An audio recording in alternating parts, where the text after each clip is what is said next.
Good morning. My name is Alex Armstrong. What's your full name, please?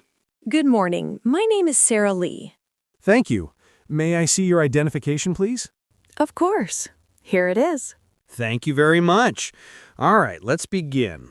In the first part, I'd like to ask you some questions about your daily routine. What is a typical day like for you? Well, my daily routine is quite structured because I like having a clear plan for my day. I usually wake up at around 6 in the morning. I start my day with a short meditation session to clear my mind, followed by some light stretching or yoga. After that, I have a healthy breakfast, usually something simple like oatmeal or fruit. And then I begin my study sessions. Most of my mornings are devoted to studying for exams like IELTS and SAT. In the afternoon, I either attend online lessons or work on personal projects. Evenings are more relaxed. I like to take a walk in the garden, spend time with my family, and sometimes watch a documentary before going to bed around 10:30. That sounds very organized. Have you always followed such a routine? Not really. I used to be quite disorganized when I was in high school. I'd wake up late and rush through the day without much focus. But over time, I realized that a good routine actually helps me stay calm and productive. Especially after the pandemic, I started prioritizing structure because it keeps me motivated and gives me a sense of control over my day. What part of your day do you enjoy the most?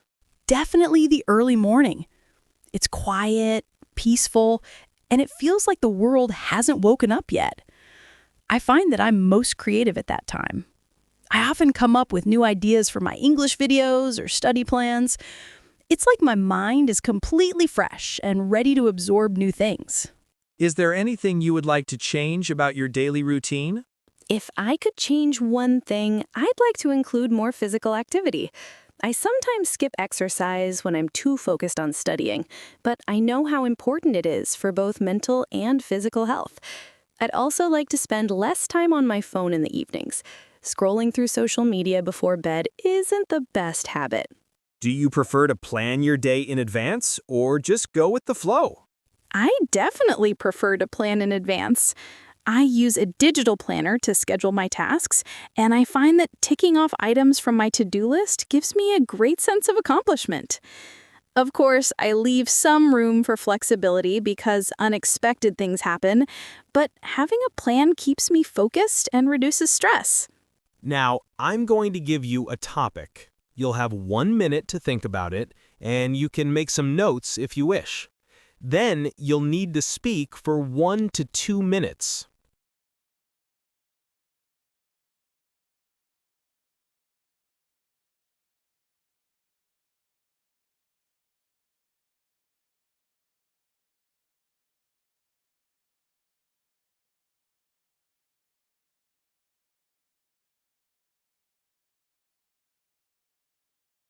All right, you may begin when you're ready. One of the most memorable promises I ever made was to my younger cousin. A couple of years ago, she was preparing for a national English speaking competition, and she was extremely nervous because she lacked confidence. I promised her that I would help her every evening until the day of her competition, no matter how busy I was. At that time, I was quite overwhelmed myself with my schoolwork, but I kept that promise sincerely. Every evening, we practiced speeches together. I corrected her pronunciation, helped her with expressions, and encouraged her whenever she felt anxious.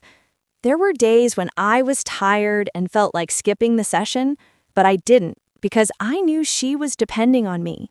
When the day of the competition arrived, she performed beautifully and even won second place. She was so proud, and honestly, so was I. Keeping that promise made me realize that reliability is one of the best ways to show love and respect to someone. It also gave me a sense of personal satisfaction. I proved to myself that when I make a commitment, I can follow through. Since then, I've tried to make promises only when I'm sure I can keep them, because I understand how much trust means to people. Thank you. Would you like to add anything else? Just that I think that experience taught me that even small promises can make a big difference in someone's life. Let's move on to some more general questions about promises and trust. Why do you think people make promises? I think people make promises because they want to express sincerity and commitment. A promise is not just about words, it's a symbol of trust and integrity. When we promise something, we're telling another person, you can count on me. It's a powerful way to strengthen relationships, whether it's between friends, colleagues, or even countries. Do you think people take promises seriously these days? It depends. In personal relationships, I think most people still value promises deeply. However, in today's fast-paced world, some people make promises casually, especially online, without thinking about the consequences. I think that's partly because modern communication has become so instant that people sometimes forget the emotional weight behind their words. How do you feel when someone breaks a promise made to you? To be honest, I feel disappointed, especially if it's someone close to me. It's not always about the broken promise itself, but more about what it represents, a loss of reliability. However, I also try to be understanding. We're all human, and sometimes circumstances make it impossible to keep a promise. What matters to me is honesty. If the person explains sincerely, I can easily forgive them. In your opinion, should parents teach children about keeping promises? Absolutely. I think teaching children about keeping their word is as important as teaching them good manners. When children learn to keep promises, they develop a strong sense of responsibility and empathy. It also shapes their moral values. They grow up to be trustworthy individuals who respect others' expectations. Do you think it's ever acceptable to break a promise? In general, keeping promises is a sign of integrity, but there are exceptional situations where breaking one might be justifiable. For example, when keeping it would cause harm or when circumstances change drastically. Let's say you promise to meet someone, but you fall seriously ill. In that case, breaking the promise is understandable.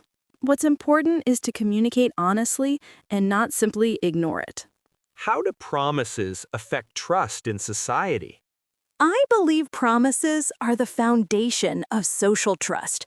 Every system we rely on, from friendships to governments, depends on people keeping their word. If promises are consistently broken, trust erodes, and society becomes unstable. On the other hand, when people keep their promises, even small ones, it creates a culture of reliability and respect. In a way, promises are the invisible glue that holds communities together. Thank you. That's the end of the speaking test.